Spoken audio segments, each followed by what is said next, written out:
por haber planteado algunas de las preocupaciones que estamos teniendo desde el IPE en relación con las políticas de mejora y que de alguna manera estamos extendiendo, y vuelvo con esta idea de extender esta conversación a tantos países, a tantos participantes.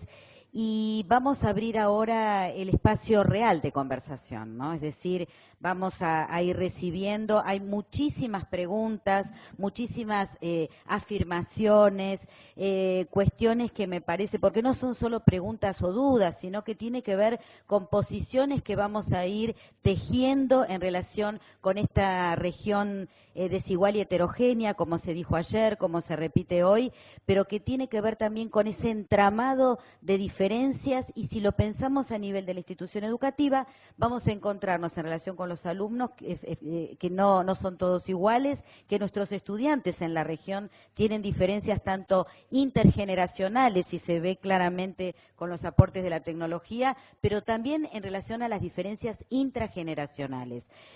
Hablamos, y voy a resumir un segundo las conclusiones del panel, en este lugar proactivo, la necesidad de poder pensar en políticas de mejora que incluyan todos los actores institucionales. También se habló de las cuestiones vinculadas con el lugar de la infraestructura, que lo voy a señalar porque en América Latina no todos los estudiantes y no todas las familias disponen de tecnología, y me parece que en ese sentido, en relación con nuestro contexto, vale la pena conversar. De hecho, ha habido comentarios que están llegando en este sentido, en poder trabajar también el sentido de las políticas públicas con inclusión de tecnología desde esta dimensión social. Detrás de muchas de nuestras preocupaciones están las cuestiones vinculadas con esta dimensión social, que habla de este lugar de democratizar el conocimiento que hoy en nuestra región tienen estas políticas públicas. Hemos escuchado en relación con estas dimensiones pedagógicas muchas cuestiones vinculadas con los contenidos digitales.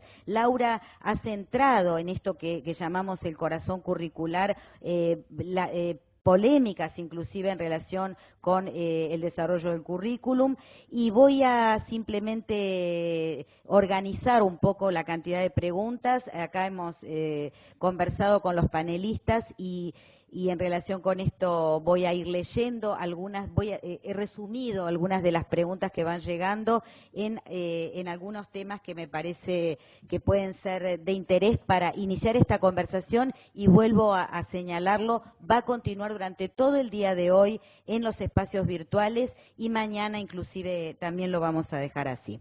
Bueno, hay una pregunta que me parece que puede ser interesante para abrir este debate. Recuerden que tenemos todavía casi una hora para la conversación, que dice: ¿cómo promover aportes en las escuelas cuando los equipos de conducción, concretamente los directivos, hablando de esta idea de los actores, no comparten el criterio de innovar o no favorecen la investigación?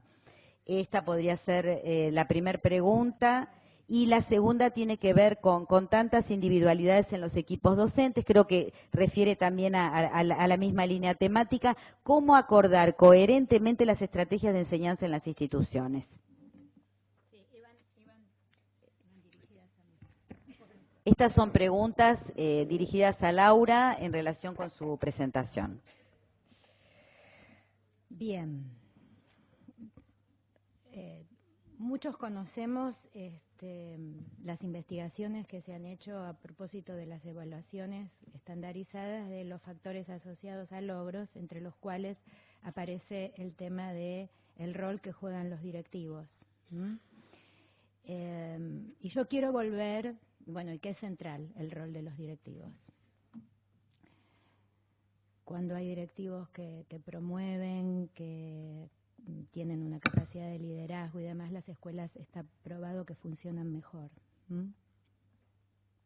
La segunda pregunta dice: ¿cómo acordar coherentemente las estrategias? En un caso y en el otro, ya sea que el directivo, voy a unir las dos preguntas, en un caso y en el otro, vuelvo a poner en el centro el lugar del currículum prescripto como ley.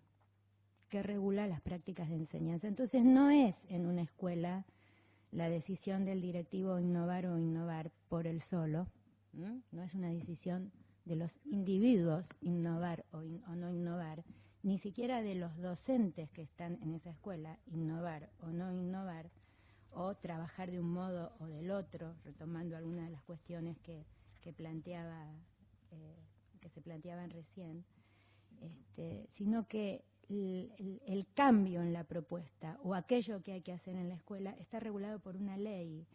El currículum en sentido estricto no es una ley sancionada del Congreso, ¿sí? Pero es una norma pública sancionada por organismos del gobierno educativo que se supone en donde se está acordando públicamente qué es lo valioso que enseñan las escuelas. Y la verdad es que si eso es considerado valioso, tiene que tener un valor orientador también en la construcción de las estrategias que se deciden en las escuelas. Acá hay una pregunta, la pregunta refiere a escuelas del ámbito privado.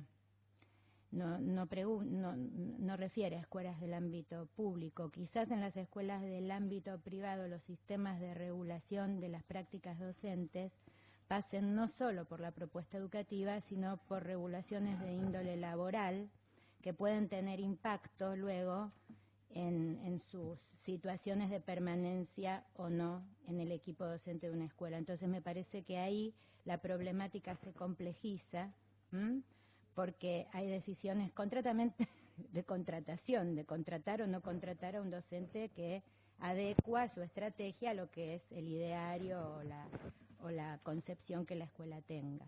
Me parece que ahí el problema es diferente, pero aún así el Estado tiene la potestad de intervenir, pensando nuevamente en el derecho a la educación, en la regulación de las escuelas privadas.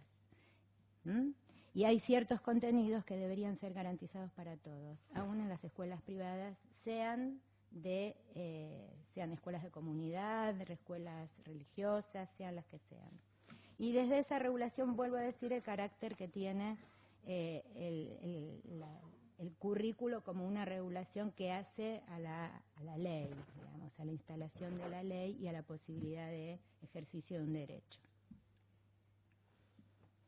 Voy a hacer una pregunta que viene desde México para Pedro, que habla de la pregunta del millón en relación con la formación docente, y es: ¿qué tiene que haber primero? ¿Las computadoras, los dispositivos, la conectividad o la formación de los profesores? Y se articula con otra pregunta desde México que la voy a unir, que es cómo implementar las TIC en escuelas rurales mexicanas donde ni siquiera hay electricidad. Bueno, muchas gracias por la pregunta. Saludo a la persona de México. Mi respuesta es que viene a venir el conjunto. Muchas veces hemos visto que se colocan los computadores, incluso en lugares donde no hay electricidad. Y en algún momento surge la pregunta: ¿qué hago con ello? Y se instala una capacitación. Los programas nacionales necesitan enmarcarse en una propuesta coherente e integral de integración de tecnología en las instituciones. Es decir, llegan las máquinas juntos con una propuesta pertinente para el contexto de los profesores, para el tiempo que tengan y la situación escolar en que viven, la situación eléctrica de su establecimiento y la cultura local que tenga ese centro. Así es que yo no diría ni que coloque las máquinas primeras, ni que mande a los profesores a una capacitación y después veamos, sino que el paquete viene integral. Y hemos visto muchas veces en Latinoamérica que se hacen, creo que no sé si lo decía Laura o Manuel, de colocar los bueyes. Claro, llegan los computadores, después nos preguntamos, incluso se ha dado que llega la capacitación, pero sin contexto, sin las máquinas. O sea, te enseñan a usar internet, profesores de texto, pero no las usas. Ves cómo se usan. Yo creo que eso es como la mejor manera de matar la criatura. Donde ha funcionado bien es donde ha funcionado integralmente. Ahora, en contextos rurales, gracias por la pregunta, que ha sido quizás la preocupación fundamental. Mi percepción, lo que indica la investigación, es que en los contextos vulnerados la tecnología tiene un impacto más rápido y más eficaz que en los contextos más urbanos y más, con menos carencia. Eso es porque el profesor rural muchas veces tiene el entrenamiento de usar lo que pueda en su contexto para poder enseñar. Está acostumbrado a las carencias. Cuando le llega algo del potencial que tiene un computador, suele ser más rápido y más eficaz en integrarlo, especialmente si está en un aula multigrado, para tener un abordaje diversificado con alumnos de distintas competencias y habilidades. Mi impresión es que las políticas en la ruralidad debieran tomar en cuenta el enorme potencial que tiene la tecnología con los niños. Y hay dos cosas, María Teresa. Una, es evidente que tiene que haber electricidad. Yo creo que es un deber nacional que las escuelas tengan electricidad. Yo creo que por ahí partimos. No tiene mucho sentido colocarla si no hay electricidad. Pero lo que quiero decir, que yo creo que es muy importante en contextos de pobreza, es que donde nos hemos dado cuenta que entra la tecnología y es bien usada por los profesores, la posibilidad de despertar talentos en los alumnos con aprendizajes significativos como con robots, con cómics, con makers, con ese tipo de cosas, es tan notable lo que pueden hacer los chicos de escuelas rurales, que la pregunta es más dolorosa después. ¿Por qué las políticas no lo reconocen y no lo impulsan con la fuerza que tiene? Porque las naciones perdemos un talento impresionante por no darle la oportunidad a los chicos en sectores de pobreza de participar de esto. Yo diría que en una escuela rural, en resumen, electricidad primero, el paquete integral, pero más que muchas máquinas, buena internet. ¿Sí? Bueno, muchísimas gracias, Pedro. Sigo. Hay infinidad de preguntas. Acá me están acercando muchas de las cuestiones que están entrando por Internet.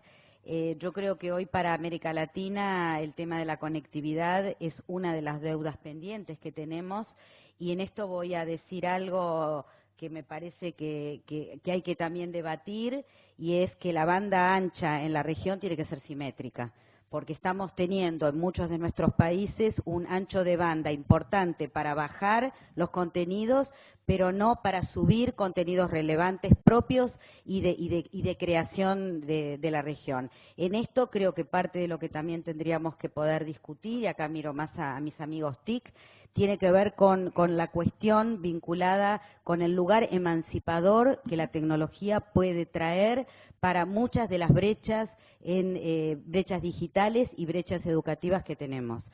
El lugar de la mujer, en la tecnología, etcétera, etcétera, dan cuenta de ciertas deudas y de ciertas de ciertas cuestiones que están invisibilizadas en la agenda de los países en relación con la región y las políticas TIC. Voy a hacerle una pregunta a Manuel. Hay una que viene de Brasil. No la voy a leer en portugués porque soy un desastre, voy a leerla, la voy a traducir, y dice: ¿cómo una escuela puede ayudar a la transformación de la sociedad de la información en la sociedad del conocimiento? Y la voy a articular con otra pregunta también para Manuel, que habla de cómo desarrollar un modelo didáctico contextualizado en situación multivariada, teniendo en cuenta el aprendizaje ubicuo desde una enseñanza para la comprensión. Creo que esta pregunta es desde la Argentina, porque es una pregunta del salón, así que si querés empezar con la primera, que es una pregunta más general en relación a cómo la escuela puede contribuir. Ok, muchas gracias. Si las personas nos están viendo, pues un cordial saludo. A ver, empiezo con la pregunta de Brasil: ¿cómo desde una pequeña escuela se puede transformar la sociedad? Pues lógicamente, pues como la educación lo que pretende es transformar la sociedad de algún modo. Siempre que trabajamos con una persona, con nuestros hijos, nuestros amigos, etcétera, es decir, actuamos sobre nuestro espacio social más inmediato, ¿no? Entonces, la transformación de la sociedad es desde ese maestro o maestra que está con su alumnado, ¿no? Y día a día, y está ayudando de algún modo a que esas personas de algún modo sean ciudadanos, ciudadanas como más resueltos, más cultos, más comprometidos y demás, ¿no? Por tanto, Quizás yo aprovecharía para hacer una reflexión que ya la tenía pensado. Es decir, estamos hablando mucho de políticas educativas, como si la política fuese el gran motor del cambio social. Yo creo que además de las políticas, además de, cada uno de nosotros como docentes, como investigadores, expertos, profesionales de la educación definitiva, podemos transformar la sociedad independientemente de lo que diga la declaración de las políticas. Cada uno de nosotros en nuestros puestos de trabajo, nuestros puestos de responsabilidad, tenemos que tener ese compromiso moral o ético con la buena educación o la educación adecuada para formar la ciudadanía. Si así lo hacemos, además de que existan políticas, como digo, las prácticas individuales de cada uno de nosotros son coherentes con estos discursos, estaremos, como digo, ayudando en definitiva a transformar la educación. Pero a la vez también tenemos que ser cautos y no ser ingenuos de pensar que solo con educación se va a transformar la sociedad. Sería otorgarle un peso y una responsabilidad a los educadores y a las escuelas que, por desgracia, no sé si por desgracia, no lo sé, no tenemos. Es decir, la sociedad es mucho más compleja que la parcela relativa a la educación. Hay otros motores de tipo económico, político, partidista, etcétera, etcétera, que son los que transforman realmente y empujan tal. La segunda cuestión, la tengo aquí anotada. ¿Se puede hablar y desarrollar un modelo didáctico contextualizado en una situación multivariada, teniendo en cuenta el aprendizaje ubicuo desde una enseñanza para la comprensión? Confieso... ¿Quién fue? Confieso que soy incapaz de responderla. Alguien me apuntaba que eso es casi una tesis. ¿Es posible que sea una tesis? No lo sé, no sabría. Quizás, bueno, dejo la pregunta formulada a través de la persona para que pensemos sobre ello. Y para el debate, ¿no? Para el debate virtual, acá el profesor que está sentado aquí en Buenos Aires, por ahí después puede conversar a través de las redes sociales con nosotros para iluminar el tema. Vamos ahora, ¿Yo? Laura. A ver, déjame... Dame que las Dos de- sí. no, Tenemos pensaba una. bueno, tenemos dos preguntas en relación con la presentación y Participación en la elaboración. bueno, dale. Hay dos que refieren a la participación en los procesos de elaboración de las normas curriculares y una que refiere a la entidad de los docentes, de las prácticas docentes. Las que hablan sobre la participación preguntan cómo se promueve la real y creativa participación de todos y todas las personas que conforman la comunidad escolar en los procesos de elaboración de las normas curriculares, en procesos de prediseño de tiempo que generalmente resultan exiguos o no alcanzan, y si existe la posibilidad de disponer de espacios compartidos entre jóvenes adultos de consulta en la escuela para el diseño de normas curriculares prescriptas. Acá lo que tenemos como en debate es qué lógica seguimos en la construcción de las normas, ¿no? Si una lógica inductiva de abajo hacia arriba, si una lógica deductiva de arriba hacia abajo, y eso es un debate en la construcción de políticas educativas y no solo educativas, que sigue dando vueltas y parece que no está cerrado, pero que desde mi punto de vista, esta lógica de top-down, bottom-up, ¿no? De arriba hacia abajo, de abajo hacia arriba, para mí es un debate un tanto ya estéril, ¿no? Que no conduce a ningún lado, y más en la perspectiva que he planteado, la perspectiva del derecho a la educación. Lo que está claro es que cualquier norma que se defina en el plano del gobierno tiene que ser validada, legitimada, para poder tener algún nivel de efectividad para regular lo que quiere regular. Esos procesos de participación se dan a nivel de los organismos de gobierno educativo y desde las estrategias que se dan para diseñar esas normas. Esas estrategias pueden incorporar procesos de consulta, pero procesos de consulta que no significa que cada una de las personas que conforman la comunidad escolar opine sobre la norma. Tienen que ser procesos pensados de modo organizado, ¿no? Pueden participar y a través de las organizaciones que la sociedad tiene para poder participar en la discusión de esas normas. Pueden ser discusiones que sí se establezcan de consulta a nivel de las escuelas y tienen que darse un tiempo, obviamente, para que los docentes y los integrantes de los equipos participen de esa consulta y opinen,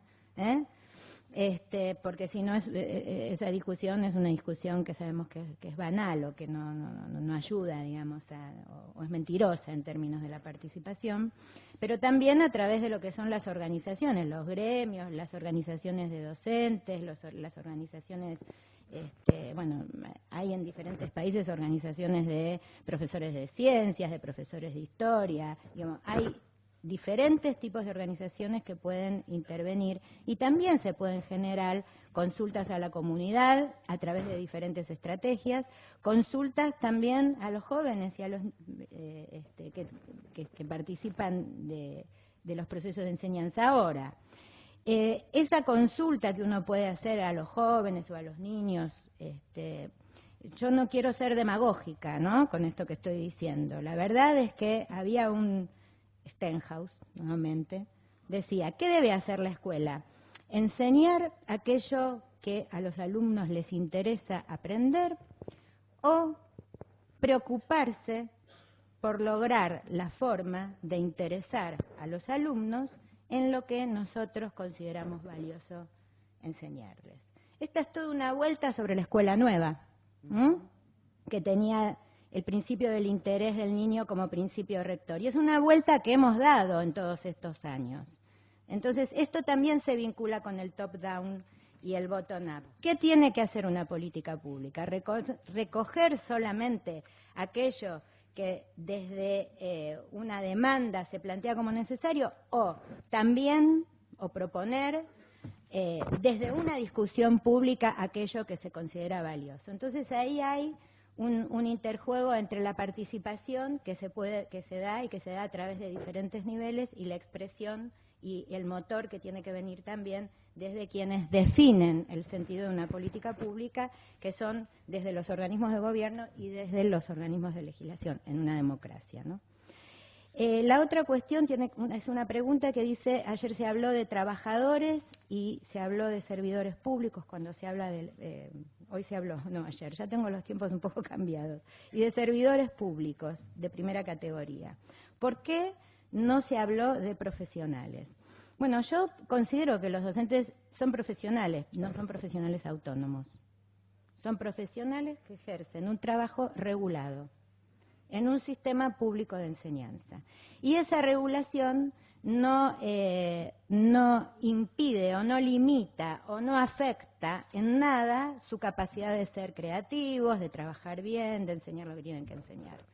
Entonces, en una democracia y en la perspectiva del derecho a la educación, esa regulación que se hace del trabajo docente como profesión regulada debería estar al servicio del ejercicio pleno del derecho a la educación en todos los alumnos. Hay una pregunta para Manuel que le voy a pedir si la puede leer él. Bueno, vamos a ver, dice, ¿cómo preparar al docente en toda la realidad presentada? No entiendo muy bien esta última, ¿se resiste? La matriz, dice, la matriz de formación. Como el modelo claro. estructurado. Vale. Eso. Ok. Vale. ¿Cómo preparar al docente? Hombre, yo distinguiría entre lo que es formación inicial de futuros profesores de lo que es formación, ejercicio, continua, etcétera. Yo la formación inicial, que se apuntó anteriormente también, yo creo que, vamos a ver, en primer lugar, yo creo que tiene que tener el mismo nivel de categoría o estar integrada plenamente en la universidad. Quiero decir, formar profesionales de la educación tendría que ser asumida, creo yo, otorgarle social y académicamente el mismo valor que al resto de la formación de cualquier profesional, ¿no? Sé que en distintos países de la región está separada la formación de futuros docentes del contexto universitario. En el contexto europeo está integrado y yo creo que este ha sido un logro importante, ¿no? Eso para empezar. Segundo lugar, yo me dedico a la formación precisamente en las facultades de educación de futuros profesores en este campo de las tecnologías. Entonces yo les cuento lo que hago. No sé si está bien o mal, pero en primer lugar, yo organizo la docencia de futuros profesores no tanto por contenidos, temas, temáticas que yo tengo que presentarles a mis alumnos para que ellos adquieran esos conocimientos, sino que yo organizo el currículum formativo de futuros profesores con relación a las tecnologías en torno a tareas, problemas, proyectos de trabajo que ellos tienen que desarrollar. Y son proyectos de trabajo que tienen que estar vinculados con lo que será su futuro quehacer, su futura actuación profesional, supuestamente en un centro educativo con TIC, como por ejemplo proyectos de creación de materiales didácticos o materiales educativos online. Es decir, invierto mucho tiempo en que ellos, mis estudiantes, tengan que crear material educativo que está en la red. Y hay que trabajar eso y además se hace de forma colaborativa en equipo, no es tarea individual. Tienen que crear espacios de publicación, comunicación en la red, tipo blog. Eso también se hace en grupo. Tienen que buscar, organizar, analizar y sacarles algún partido pedagógico de distintos portales web o otros espacios educativos que están en la red. En definitiva, no voy a enumerar la cantidad de cosas. Como creo que se apuntaba el profesor Hepp, es fundamental que la formación en este campo vaya vinculado, lógicamente, con el uso de la tecnología y con una meta profesional de actuación educativa. Separar lo que es dominio de tecnología, por un lado, o dominio del software y las máquinas, etcétera, de programas informáticos, separarlo de lo que es la creación de actividades o proyectos de trabajo pedagógico con estudiantes, de lo que es tareas más o menos supuestamente reales de lo que van a tener que hacer en la escuela. Separar esa triada no puede ocurrir, sino tiene que aprenderse la competencia digital y el uso pedagógico de la misma de forma simultánea, ¿no? Por tanto, yo creo que toda la formación inicial, como les digo, más que transmitir teorías, conocimientos, saberes, tenemos que poner en situación al alumno, plantearles problemas, plantearles tareas, plantearles actividades vinculadas con la profesión, lógicamente, para que busquen ellos información, construyan, crean, en definitiva, soluciones, ¿no? Eso así, a grosso modo. Y la formación continua, pues yo creo que también se apuntó, la formación continua no sirve, está más que atestiguado, demostrado desde hace ya más de una década, de que los cursos masivos de formación en el uso concreto de un PowerPoint o de cómo hacer un blog o una wiki, o sea, cursos puntuales masivos en tema de uso de software no tiene trascendencia o no modifican el cambio real, ¿no? Y sin embargo la experiencia nos ha demostrado, nos está demostrando que el profesorado se implica en transformar su propia práctica con tecnología cuando trabaja con pares, ¿no? Con otros colegas, para precisamente, de modo similar a lo que apuntaba antes, para desarrollar proyectos concretos que tengan que ver con el uso de la tecnología. Por tanto, es aprender a través de la experiencia en colaboración e intercambio entre unos docentes y otros. Hay una reflexión que me parece que podría abrir un espacio en relación con esto. Es una pregunta que vino por redes sociales que dice: me genera ciertas dudas esta asociación cuasi lineal entre calidad y relevancia educativa con recursos tecnológicos, de tal modo de llevarnos a pensar que si no hay una incorporación de TIC no se logra la calidad deseada. Creo que no debemos perder de vista el hecho de las TIC, que son solo un instrumento, tal vez como lo plantea el modelo TEPAC. Bueno, esto es para debatirlo, ¿no? Considero que la escuela debe ser transformada no solo desde esta visión instrumentalista, sino que nos debemos un gran debate sobre qué se enseña más allá de cómo se enseña. Si lo querría tomar Manuel o Pedro. Tengo una pregunta anterior que me... Sí, la idea era tomar esto como primero, claro, y si podés. Muy bien, muchas gracias. Muchas veces surge este comentario en paneles en que se habla sobre tecnologías y quienes somos proponentes de las tecnologías reflejamos un entusiasmo y muchas veces una visión crítica y transformadora de las escuelas. Pero estoy muy de acuerdo en el, en el comentario que hace la colega en que no hay, yo no lo he escuchado en los paneles ni hoy día una linealidad, una intención de relacionar calidad con tecnología. De hecho, mucho antes de que aparecieran las tecnologías, había muchísimas escuelas de calidad y hoy día hay muchísimas escuelas de alta calidad que no tienen ninguna tecnología, incluso algunas las han prohibido. No tiene que ver con que las tecnologías son un instrumento nuevo, importante, interesante, pero es un medio. La calidad misma se juega en la labor del aula, en la labor del docente, y el docente podrá usar de mejor o mayor manera tecnología o no usar ninguna. Yo creo que ese ya no es una cuestión. Yo hace muchos años que no veo que lo que sí había hace 5 o 10 años atrás, una especie de militarismo una militancia con las tecnologías de que eran revolucionarias. Hoy día eso está apagado hace muchos años, así es que pierda cuidado.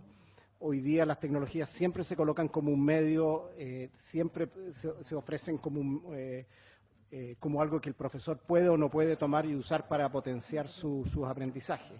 Ahora, también debo decir que fuera de la escuela y alrededor de la escuela, como ha mencionado Manuel, yo también lo mencioné, están sucediendo aprendizajes que podríamos medir o no medir, pero que tiene que ver con aprender de los jóvenes hoy día de maneras distintas. Lo que me parecería peligroso es ignorar esa realidad que es muy potente. Gracias, Pedro. Hay otra pregunta que apunta, es una pregunta de Perú, que apunta también a cómo conversan o no la profesión docente, el nuevo impacto que está generando en la tarea educativa este nuevo contexto de lo digital. Y Laura había también hecho una reflexión al respecto. ¿Querés?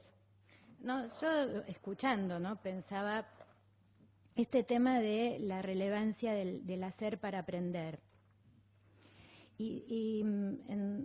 La verdad es que no hay mucho consenso respecto de las teorías en las teorías del aprendizaje, ni hay teorías del aprendizaje lo suficientemente consolidadas como para decir hay una teoría del aprendizaje. Hay varias, y además las teorías del aprendizaje que existen, algunas explican el cambio conceptual, y entonces están hablando de cómo se cambian y construyen las ideas. Otras teorías del aprendizaje dan más cuenta de cómo cambian los haceres, ¿no? Cómo se aprenden los procedimientos, las formas de trabajo, las cuestiones más prácticas. Hay mucho menos también desarrollado en teorías del aprendizaje sobre cómo cambian los valores, cómo cambian las actitudes, cómo hacer para que se aprendan ciertos valores y ciertas actitudes. Cuando hablamos del contenido de enseñanza escolar, no estamos hablando del contenido conceptual solamente. No es que contenido de enseñanza escolar es conceptos, es ideas. Cuando hablamos del contenido de enseñanza escolar, estamos hablando de todos estos tipos de saberes que configuran el corpus del contenido de enseñanza escolar, porque en la escuela queremos transmitir teorías fuertes que tienen amplio poder explicativo sobre el mundo, y en el caso de las diferentes disciplinas eso ocurre, que son estructurantes de modos de interpretar y de ver el mundo. Queremos también que los alumnos aprendan formas de trabajar asociadas a esos campos disciplinares. Queremos también que modifiquen y que aprendan ciertos valores, ciertas actitudes. Y resulta que no tenemos una única respuesta para cómo hacer para que eso se aprenda. Y entonces a veces trasladamos los supuestos de unas teorías del aprendizaje al conjunto de la estrategia escolar, y ahí como corremos un riesgo.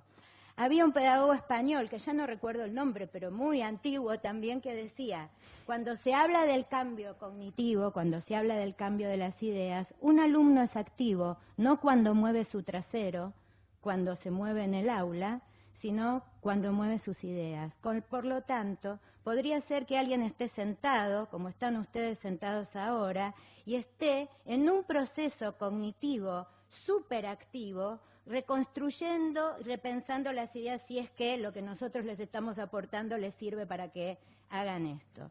Entonces, esa reinvención de la escuela a la que aludía el compañero también implica mucha más investigación acerca de los procesos de enseñanza que están asociados a ciertos supuestos sobre cómo se aprenden esos objetos. Y la segunda cuestión que quería decir respecto de la forma y el contenido de lo escolar es que más allá, la cuestión de la integración didáctica, de trabajar por proyectos, de integrar diferentes disciplinas alrededor de problemas, también, como lo han planteado, es un tema de larga data. Lo que sucede es que, por lo menos así lo pienso yo, y inspirada en las posiciones de Chevalard y de los teóricos franceses que hablan de la transposición didáctica, lo que sucede es que ese conocimiento que circula fuera de la escuela no es un conocimiento que hoy esté organizado interdisciplinarmente, es un conocimiento que todavía tiene cuerpos referenciales de saber que anclan en ciertos saberes estructurados desde ciertos campos de saber disciplinares. Aunque en la investigación, en el campo de las ciencias, a veces sea interdisciplinar, aunque haya espacios de conocimiento que son frontera, por ejemplo, la genética, que uno no sabe si está trabajando en química o está trabajando en biología cuando trabaja en esa área, aunque existan esos espacios de frontera, el cuerpo que es organizador y se toma como referente para reconstruir el saber escolar es un cuerpo que no está afuera organizado interdisciplinariamente. Entonces es bastante difícil hacer una selección y formular un currículo escolar en donde haya un procesamiento de algo multidisciplinario, interdisciplinario, en el nivel de la norma prescripta. Distinto es que nosotros digamos, bueno, en la situación de la escuela o en una institución, cuando hago el plan de carrera de una institución o cuando hago el proyecto educativo curricular de una escuela o cuando hago mi plan de aula, veo cómo de esos diferentes saberes disciplinares que son el referente que tomo para construir el saber escolar, tomo aquello que es pertinente tomar para resolver un determinado problema y lo que hago es una integración didáctica de los saberes. En ese sentido, me parece que la reinvención de la escuela o la reinvención de la estrategia en el plano pedagógico didáctico, del que dije que no iba a hablar, pero que es inevitable que termine hablando, supone también pensar en el plano del currículum institucional y en el plano de las planificaciones del aula, cómo hacer para que esos cuerpos de saber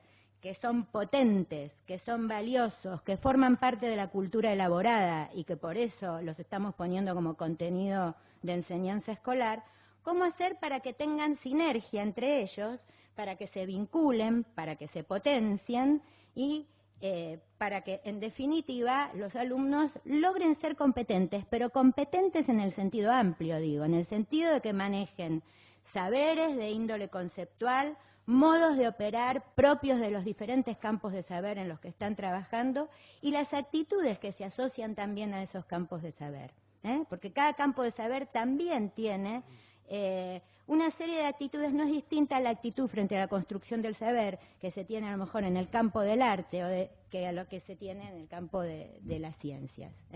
Entonces, me parece que todos estamos aquí pensando en cómo mejorar la escuela, pero que esa mejora también tiene, hay que pensarla desde una complejidad mayor, porque están en juego en esa transformación de la estrategia todas estas cuestiones sobre las que todavía tenemos que investigar mucho y sobre las que todavía sabemos poco, a pesar de todos los años que tiene algunos de los principios sobre los que estamos hablando. Gracias. Hay preguntas para Pedro que le pasé hace unos minutos. Si querés comentarlas, a qué apuntan y tu reflexión. Bueno, gracias. Preguntan, ¿puede ampliar las propuestas implementadas como talleres digitales? Mencionó cómics stop motion en ciencias. ¿Y qué dispositivos entre pares ha sido relevado? Si existen algunos. A ver, muy brevemente, los talleres digitales son propuestas que tienen dos características especiales. En primero, invierten el foco de la pregunta. Los profesores no son invitados a aprender de tecnologías, sino que se les invita con una pregunta primero pedagógica. Por ejemplo, ¿cómo estimular la escritura creativa en el aula? ¿Cómo estimular la lectura más afectiva que funcional dentro y fuera del aula? Y la invitación es a abordar ese problema como una pregunta importante que tienen los docentes y ver de qué manera las herramientas pedagógicas le ayudan. La segunda impronta que tiene es que en general no siempre participan alumnos y docentes en el mismo taller. O sea, el profesor va con su curso, lo cual no siempre funciona, pero es donde ha resultado más eficaz, porque también trabaja un cambio en el rol donde juntos van aprendiendo algo, que en Chile en general es muy difícil, porque el profesor tendió a ser por décadas quien transmitía el conocimiento, y sigue siendo su rol de guiar los aprendizajes y transmitir el conocimiento, pero en esta cultura más líquida que se refería Manuel, hay mucho de trabajo conjunto entre pares, entre nativos digitales y profesores, de modo que un taller digital en que aprenden juntos una estrategia, usando diversas metodologías, pero que participan ambos en el aprendizaje de la herramienta, es muy interesante. Los talleres han resultado bastante eficaces porque lo que se ha medido es la transferencia al aula y cuántas veces si un profesor logra replicar el taller en colegas en su escuela. Hay algunos años y algunos miles de talleres dados y funciona bastante bien. Pero la gracia son esas dos características principales. Ahora, muy breve, respecto de ejemplos. El cómic aparece como una buena herramienta donde el alumno construye su cómic para el fomento de la lectoescritura y la escritura, y hay software gratuito y muy simple de usar. Pero de nuevo el punto, también con los colegas que están escuchando de afuera, el punto no es aprender a hacer cómic, el punto es juntos desarrollar estrategias de lectura y escritura creativa, donde los alumnos construyen sus relatos. Lo mismo con matemáticas, son talleres en los cuales al final hay un tema curricular, por cierto, que le importa mucho al profesor porque ese es su trabajo, pero la manera de llegar a él, a resolver el problema, es utilizando como medio algunas herramientas como Khan Academy o GeoGebra, en que se le ofrecen algunas luces de cómo trabajar esto con sus alumnos en espacios experimentales. Hay muchas cosas. Yo les recomendaría a quienes les interesan el tema de las ciencias y la tecnología y lo que mencionó Manuel sobre el pensamiento computacional, que vean lo que se está haciendo en Stanford y en el MIT con lenguajes como Snap o Scratch, donde los profesores han encontrado un apoyo en esto del aprender haciendo, en ese esquema, en esa propuesta del aprender haciendo con sus alumnos de manera muy interesante. Y se relaciona también con lenguajes que están en español, permiten hacer colaboración entre alumnos, permiten, por ejemplo, a través de redes interescolares, compartir datos y supuestos e hipótesis sobre los datos que están leyendo. Hay una fascinación especial en el alumno que logra diseñar un experimento con estos dispositivos, con sensores, y compartirlos con los de Puerto Madryn o los de Islas Canarias, para hacerse preguntas sobre geografía, sobre latitudes, sobre cambio climático. La comunicación entre los niños, entre los jóvenes, resulta particularmente motivante, y para el profesor esta motivación, usando la tecnología como medio, resulta ser un artefacto eficiente para introducir algunos conceptos que de otra manera podrían serle difíciles. Gracias, Pedro. Hay una pregunta que, bueno, vamos a pedirle a Manuel que la conteste, si podés, por favor, leerla. Sí, vamos a ver. Alguien desde Uruguay dice así: en mi país se vienen implementando cursos semipresenciales online con software tipo Moodle. para alumnos que no pudieron finalizar la enseñanza media y media superior. En sus países, ¿qué resultados ha dado esta experiencia?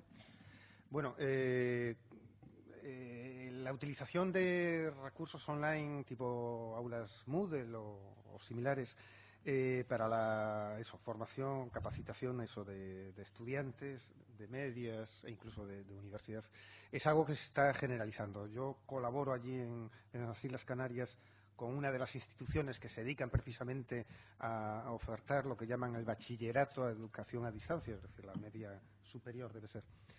Los resultados son, pues, ni buenos ni malos, ¿no? Igual que podemos decir también de los institutos o centros de educación de enseñanza media, pues unos profesores tienen buenos resultados y otros profesores no los tienen tan buenos. Es decir, yo el único mensaje que diría es que el hecho de que se haga enseñanza presencial o enseñanza online por sí mismo no significa nada para la calidad formativa y el aprendizaje.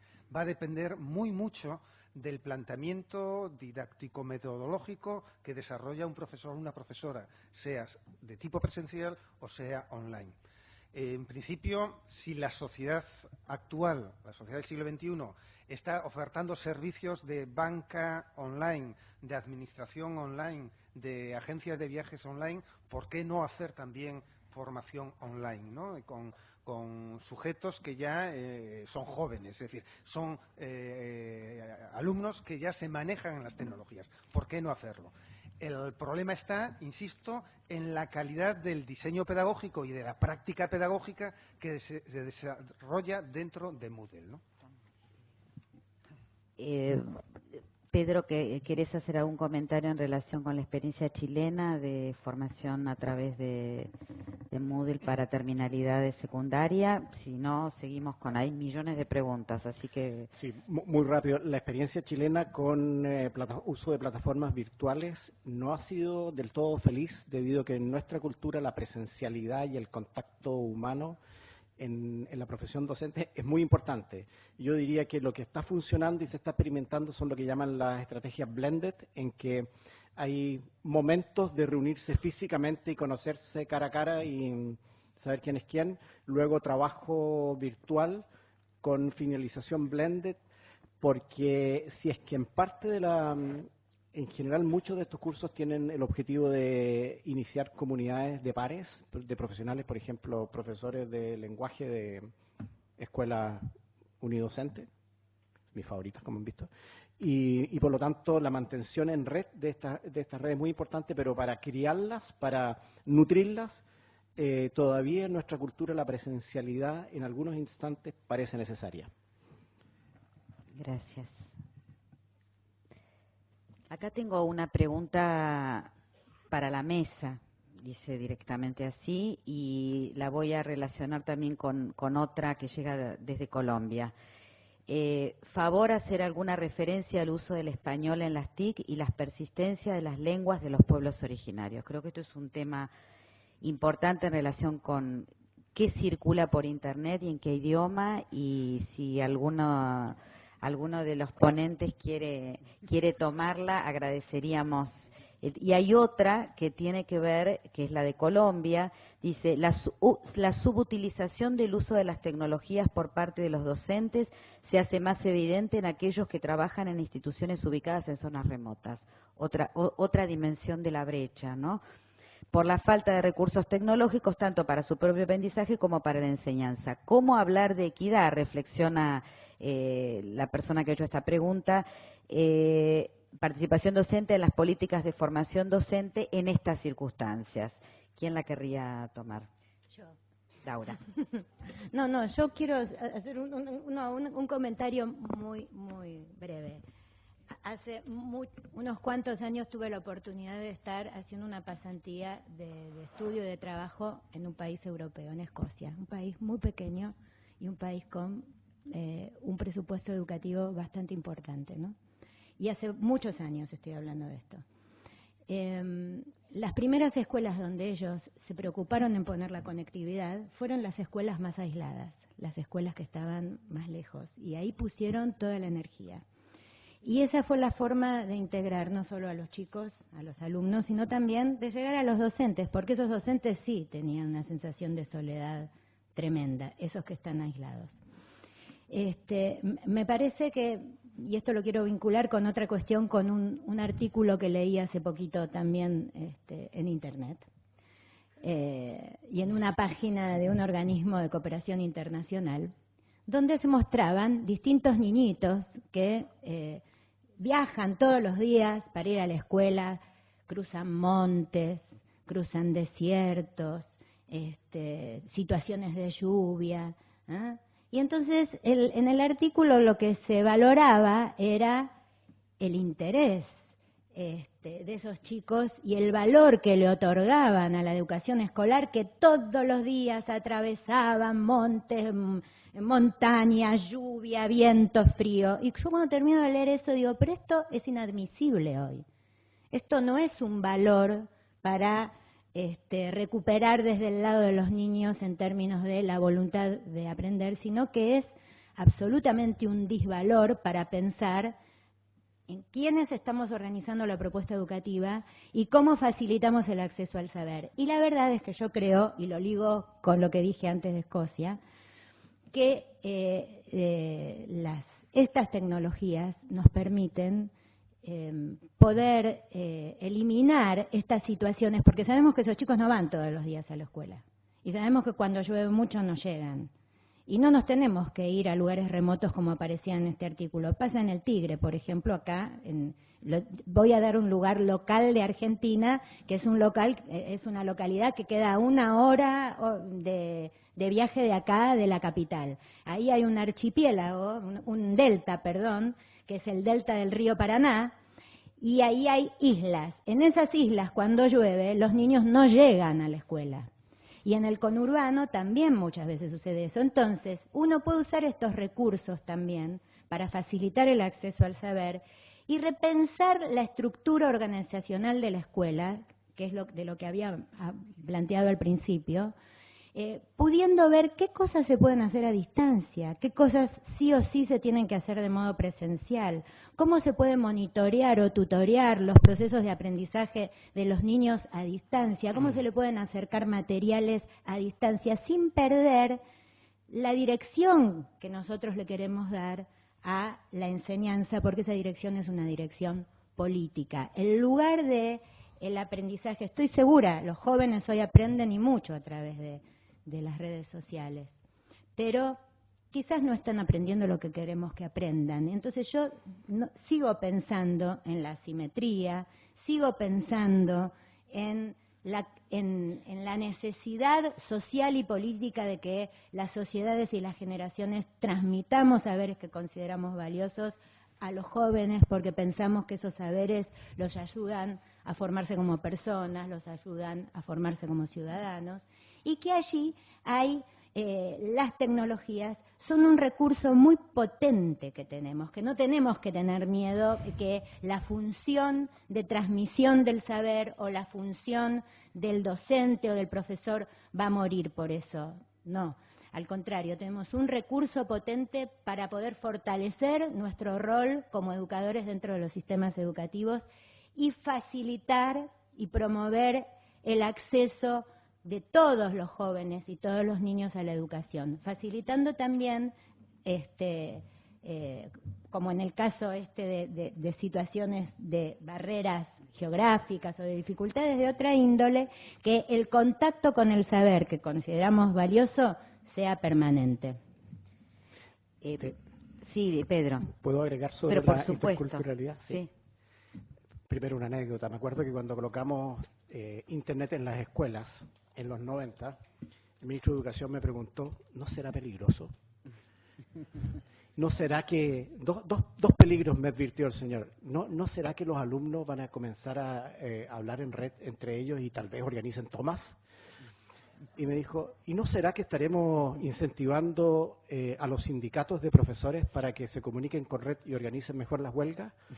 Yo guardé un silencio respetuoso ante la autoridad, pero ambas amenazas se convirtieron en absoluta realidad. Las tomas masivas de las escuelas en Chile se organizan y uno dice, ¿Cómo lo hacen? De Erika Magallanes, a la mañana siguiente, 1000 escuelas tomadas, Internet.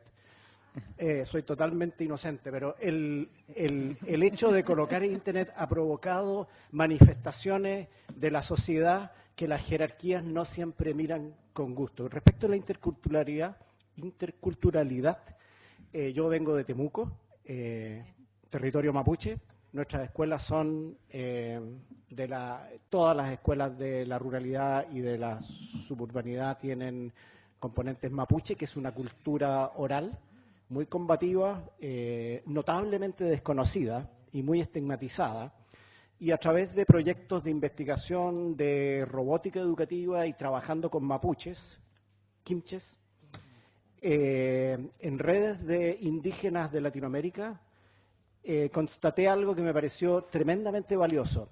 Lo que declaran los indígenas es que la tecnología les ha permitido transmitir la cultura por ellos, desde ellos, y no que otros académicos escriban sobre sus culturas. Lo que hacemos es leer libros sobre los mapuches escritos por no mapuches y libros sobre los navajos escritos por académicos. Lo que dicen, el gran valor que tiene la apropiación de la tecnología para las comunidades indígenas es que podemos contar nuestra historia desde nosotros los protagonistas. Y eso es potente, ¿no?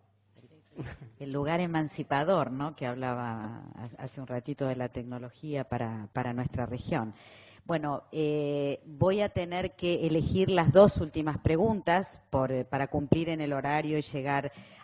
Es infinita la cantidad de preguntas. Acá el equipo me acerca que hemos tenido más de 1.200 tweets solo a la mañana en relación con este panel, que se sumaron 2.500 usuarios a las conexiones de hoy, tanto para seguimiento en simultáneo como en diferido, sumando en este momento más de 6.700 conexiones en la mañana, sabiendo que, por ejemplo, en México tenemos 3 horas de diferencia y que la mayor afluencia la vamos a tener ahora en el panel que Marga va a moderar a la tarde. Hemos tenido, bueno, ya se habilitó el panel para seguir debatiendo, y lo invito al colega que planteó esta pregunta que tuvimos acá en Capital, que lo sigamos haciendo en el panel. Y voy a hacer las últimas 2 preguntas y ya después vamos a hacer el cierre. Hay una pregunta sobre un participante, no lo tengo identificado con país, que quiere discutir la idea de subutilización de la tecnología en el aula y aporta 2 cuestiones. En primer lugar, vayan pensando quién la quiere tomar, ¿no? La tecnología se subutiliza en la vida cotidiana también, reflexiona el participante. Y la segunda cuestión dice, ¿no dice la noción de subutilización más acerca de nuestros prejuicios e ignorancia que lo que realmente ocurre? Bueno, esta es una que vamos a ver quién la quiere tomar. Y la última, y la última tiene que ver con algo que, bueno, es un tema desde nuestro punto de vista para el IPE, un tema central, que es esta idea de mobile learning, de aprendizaje nómade, y dice lo siguiente: es muy importante el uso de las TICs en el aula. Muchos establecimientos educativos y autoridades de gobierno coinciden en autorizar el ingreso de los teléfonos inteligentes para su uso adecuado en la investigación en el aula cuando el profesor la autoriza para investigación. Y la pregunta es, y esta podría ser como la última en relación también a cómo los distintos actores construyen las políticas vinculadas con la inclusión de la tecnología para la mejora, ¿no? ¿Cuál es la tendencia en la región para cuando el estudiante lo usa inadecuadamente? Si alguien quiere tomar, por ahí Pedro, uno de ustedes. Bueno, las normativas, ¿no? Aquí se cruzan muchas cuestiones. Voy a comenzar entonces yo con lo de la subutilización, ¿no? La baja utilización. A ver, una reflexión. O 2. Curiosamente, en el contexto español, y yo creo que europeo, y de algún modo en las ciudades urbanas aquí en Latinoamérica, al menos en lo que son las capas de juventud, de gente joven, entre 12, 13 hasta 20 y tantos años, la sobreutilización de las TIC, sobre todo telefonía celular, internet, etcétera, insisto, en el contexto español, es muy, muy alta, muy elevada. Y curiosamente, muchos educadores hemos empezado a reclamar tiempos de desconexión. Y yo soy uno de ellos. Es decir, últimamente, mis últimas intervenciones y trabajos está en educar para la desconexión. Es decir, para hacer una utilización consciente de la conexión. Es decir, se está produciendo, al menos el fenómeno social, sociocultural que está ocurriendo, es una sobreutilización en los jóvenes de la tecnología. Y, por tanto, educativamente tenemos que empezar a decirles, quieto, tranquilo, tranquila. No todo es tecnología. Es necesario también la comunicación en tiempo real, directo, entre unas personas. Desconéctate. Curioso, ¿no? Es decir, que durante muchos años yo al menos abogué por la utilización e incorporación de las TIC en la vida cotidiana y de algún modo educativa, y en estos momentos se está dando el fenómeno, lógicamente, de la ola que está invadiéndonos en exceso la tecnología, y tenemos que ser conscientes de la cantidad y de la calidad de uso de la misma.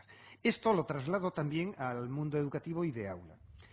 Es cierto, como se ha apuntado en varias ocasiones, de que las políticas educativas en estos últimos años han hecho que las tecnologías estén presentes en muchos centros educativos y con mucha calidad. Y más que calidad, diría cantidad. Y mucho profesorado hemos detectado también que hace un uso de esa TIC más o menos regularmente en su práctica docente. Sin embargo, lo que hemos explorado o hemos detectado cuando hemos dicho, bueno, ¿y para qué tipo de actividades o prácticas educativas se utilizan las tecnologías? Curiosamente, la mayor parte del tiempo y del tipo de actividades son actividades vinculadas con lo que pudiéramos llamar una metodología de enseñanza o una pedagogía de transmisión de información. Quiero decir, por ejemplo, en las aulas en mi país, mucho profesorado, sobre todo en educación primaria, allí hay prácticamente en todas las aulas lo que se llama la pizarra digital o pizarrón digital interactivo, no sé cómo le dicen aquí, digital. Y se utiliza para que sea el profesor quien hable, quien exponga los contenidos de la distinta materia, etcétera. Y hay poco uso de la misma para que sean los estudiantes quienes presenten, debatan o hagan intercambios con otros estudiantes de otros centros.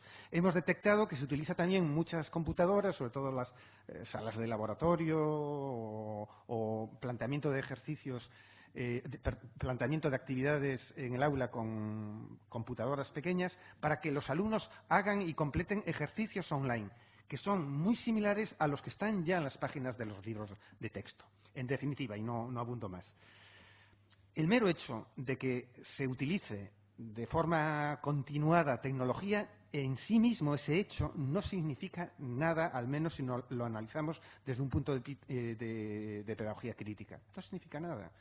Lo interesante es el para qué tipo de saberes, de competencias se están desarrollando con las tecnologías.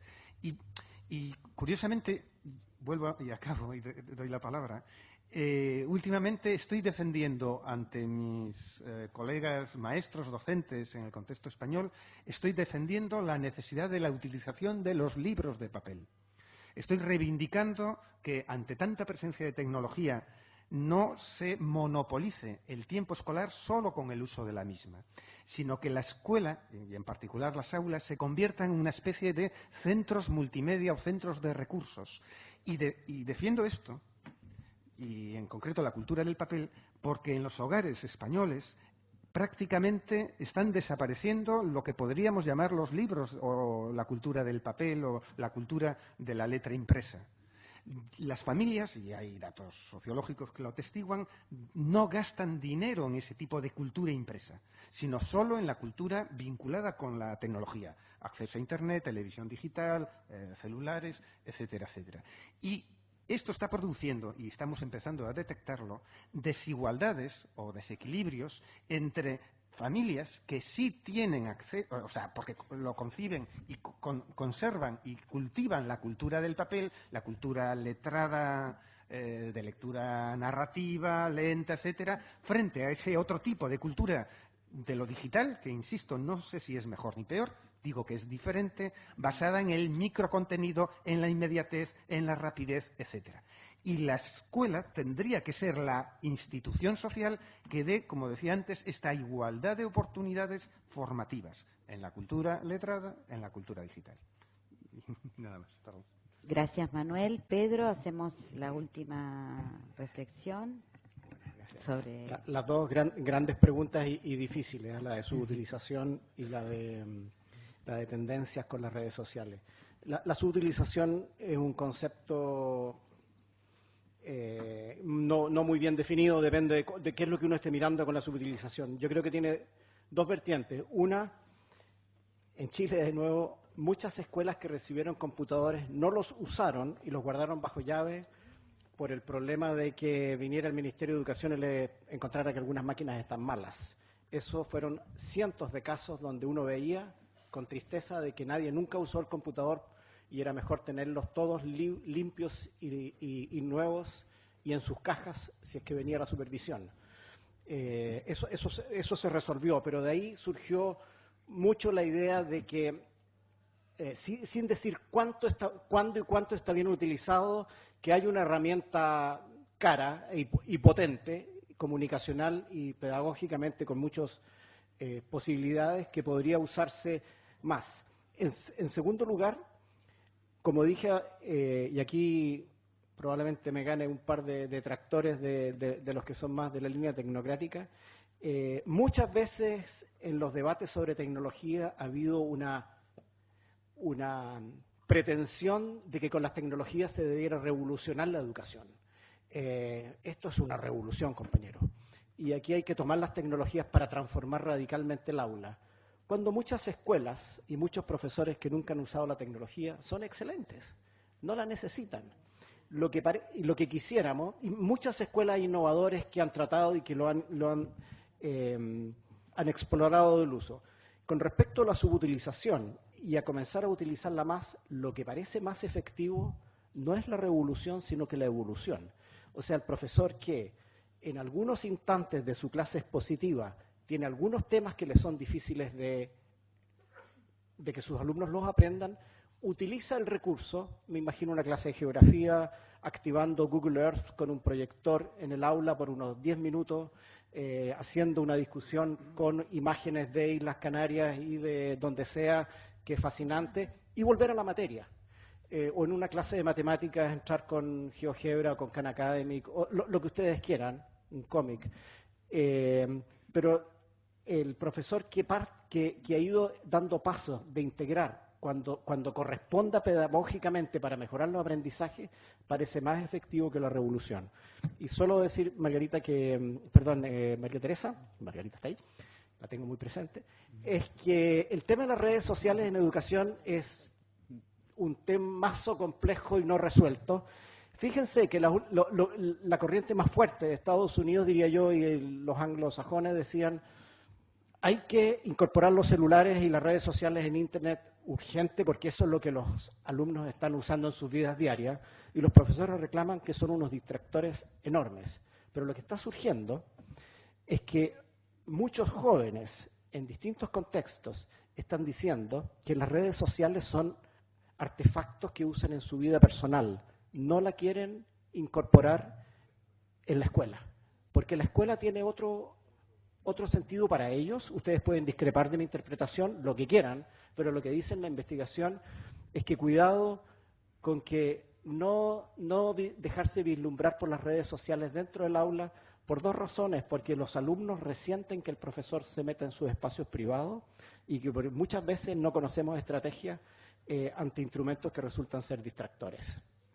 Bueno, tenemos tema para seguir en el espacio virtual con esta última cuestión. Quiero agradecer muchísimo y como corresponde voy a agradecer y hacer el cierre tomando las tres cuestiones que están llegando por las redes sociales y por la plataforma. En este momento, a través de los retweets que tuvimos, y esto quiero decirlo no solo para los que nos están escuchando de toda América Latina y de otros países, sino también para los presentes, a través de los retweets desde la cuenta del seminario, hemos tenido en este panel más de 9.000 personas en la mañana de hoy. O sea, no son solo los que se han anotado, sino el impacto que ha tenido con los retweets que se han hecho por fuera de la comunidad del seminario. La segunda cuestión que quiero es leer este comentario para agradecerles, que dice: wow, excelente panel, viene de Uruguay, excelente panel, al igual que los anteriores, plena y clara forma de transmitir la información. Y lo tercero, además de muchísimos agradecimientos y comentarios muy elogiosos, además de muchos académicos y polémicos que van a encontrar en el foro, voy a leer textual lo que dicen de ustedes a través de la comunidad del seminario. Felicito a la organización y selección de panelistas, bueno, esto es para el IPE. Sencillez y profundidad de Manuel, coherencia y seriedad de Pedro y compromiso intelectual de Laura. Creo que es más que suficiente. Muchas gracias.